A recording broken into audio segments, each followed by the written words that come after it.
Next ఇక్కడ చూడండి, భారత్లో డచ్ వారి వర్తక స్థావరాలు. So what are the important trading points of Dutch Europeans? అంటే ఈ డచ్ యూరోపియన్స్ యొక్క ముఖ్యమైన ట్రేడింగ్ పాయింట్స్ ఏవంటే మచిలీపట్నం.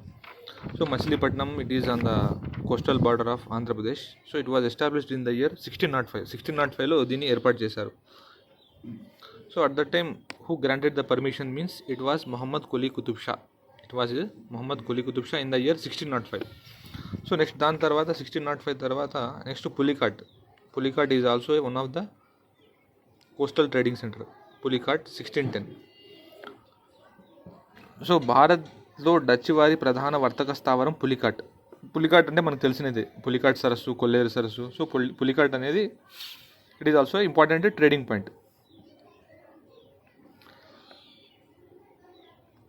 ఇక్కడ చూడండి, భారతదేశంలో డచ్ వారి మొదటి వర్తకం మచిలీపట్నం మొహమ్మద్ కులీ కుతుబ్ షా గ్రాంట్ చేసిన తర్వాత దీన్ని 1605లో వాండే హ్యాగిన్ ఏర్పాటు చేశాడు ఈ యొక్క మచిలీపట్నాన్ని.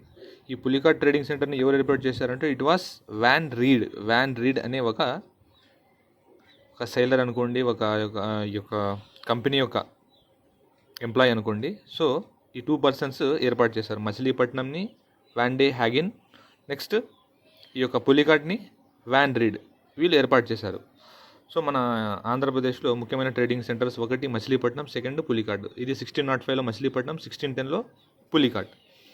పులికాట్ తర్వాత ప్రధాన పాత్ర పోషించిన వర్తక స్థావరం నాగపట్టినం. సో నాగపట్నం అంటే మనకు తెలిసింది, it is a coastal port. It is a coastal port in the state of Tamil Nadu. తమిళనాడులోని నాగపట్టినం.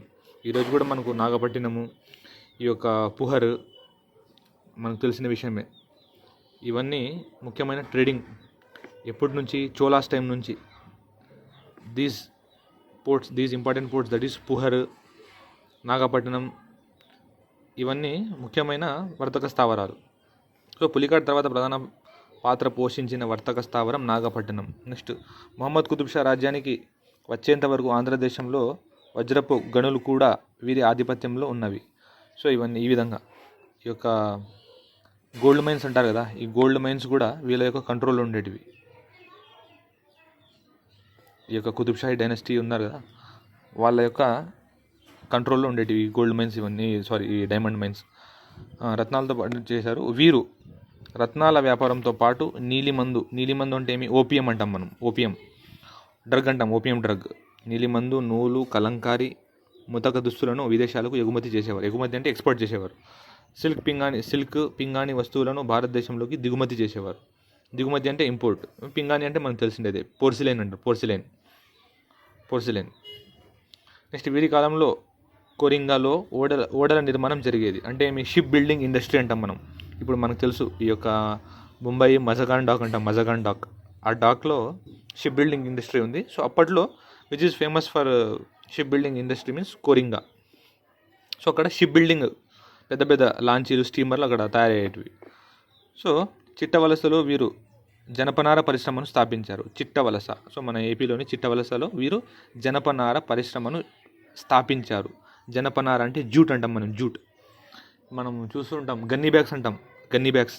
ఈ మనకు బియ్యం బస్తాలు వస్తాయి కదా, బియ్యం. సో ఇంతకుముందు గన్నీ బ్యాగ్స్లో వచ్చేవి. సో దాన్ని జూట్ అంటాము. ఆ జూట్ని తెలుగులో ఏమంటామంటే జనపనార అంటారు.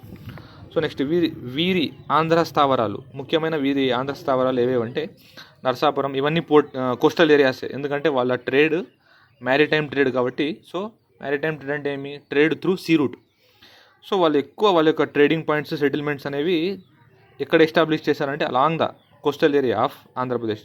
సో నరసాపురం, భీమునిపట్నం, పాలకొల్లు, గండవరం, గొల్లపాలెం, జగన్నాథపురం, పేటబొలి, కొరింగా, ఇవన్నీ. So according to time period. So next క్రీస్తు శకం 1759లో బ్రిటిష్ వారికి డచ్ వారికి చిన్సూరా లేదా బేదారా పశ్చిమ బెంగాల్లో ప్రాంతంలో యుద్ధం జరిగింది. ఇక్కడ చూడండి 1759లో ఒక పెద్ద యుద్ధం జరుగుతుంది. అది ఎక్కడ అంటే వెస్ట్ బెంగాల్లోని చిన్సూరా యుద్ధం అంటారు. దాన్నే ఇంకో పేరు ఏమంటే బేదారా యుద్ధం అంటాం, బేదారా యుద్ధం. దీనికి బేదారా యుద్ధం అని పేరు. ఈ యుద్ధంలో బ్రిటిష్ గవర్నర్ రాబర్ట్ క్లైవ్ చేతిలో డచ్ వారు పరాజయం పొందారు. సో 1759 ఇయర్లో ఈ యొక్క యుద్ధంలో it is a war between British and Dutch. చూడండి బాగా గుర్తుపెట్టుకోండి, బ్రిటిష్ అండ్ డచ్ మధ్య ఈ రాబర్ట్ క్లైవ్ యొక్క నేతృత్వంలో వారు జరుగుతుంది. సో అక్కడ డచ్ వారు పరాజయం, అంటే they last in the war. ఈ సమయంలో బ్రిటిష్ కమాండర్ ఫ్రాన్సిస్ పోర్ట్ కాగా డచ్ కమాండర్ జేబీ రసెల్. దీంతో డచ్ వారు భారతదేశంలో తమ స్థావరాలను అన్నింటినీ ఆంగ్లేయులు కోల్పోయారు. సో ఈ వార్ తర్వాత ఏమైందంటే యాక్చువల్గా ఈ డచ్ వారికి మన యొక్క ఆంధ్ర ప్రాంతం కానీ ఇండియా కానీ ఎక్కువ వారికి సెట్ కాలేదు. సో ఈ వార్ తర్వాత ఏమైందంటే వాళ్ళ యొక్క పరాజయం తర్వాత they go back to their original colony, that is ఇండోనేషియాకి వెళ్ళిపోతారు. ఈ యొక్క వార్లో ఓడిపోయిన తర్వాత 1759లో డచ్ వారు క్లీన్ స్వీప్ అయ్యి they went back to their original colony, that is Indonesia.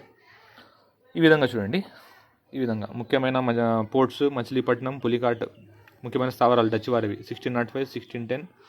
So 1605లో ఏర్పాటు చేసిన మచిలీపట్నం పోర్ట్ వచ్చేసి వాన్ డే హ్యాగెన్ ఏర్పాటు చేశారు. వాన్ డే హ్యాగెన్ పేరు బాగా గుర్తుపెట్టుకోండి. నెక్స్ట్ 1610లో పులికాట్లో వీరు ఏం చేశారంటే ఈ యొక్క వాన్ రీడ్ అనే ఒక వ్యక్తి ఈ స్థావరాన్ని ఏర్పాటు చేశారు. పులికాట్లో ఫోర్ట్ గెల్డ్రియా మరియు తమిళనాడులో దేవనం పట్టణంలో ఫోర్ట్ డేవిడ్ అనే కోటలు నిర్మించారు. ఆ విధంగా ఈ ఫోర్ట్ డేవిడ్ అంత అవసరం లేదండి. సో దాని తర్వాత మనకు ఆంధ్రాలోకి ఆంగ్లేయుల రాక. నెక్స్ట్ ఆంధ్రాలోకి ఆంగ్లేయుల రాక.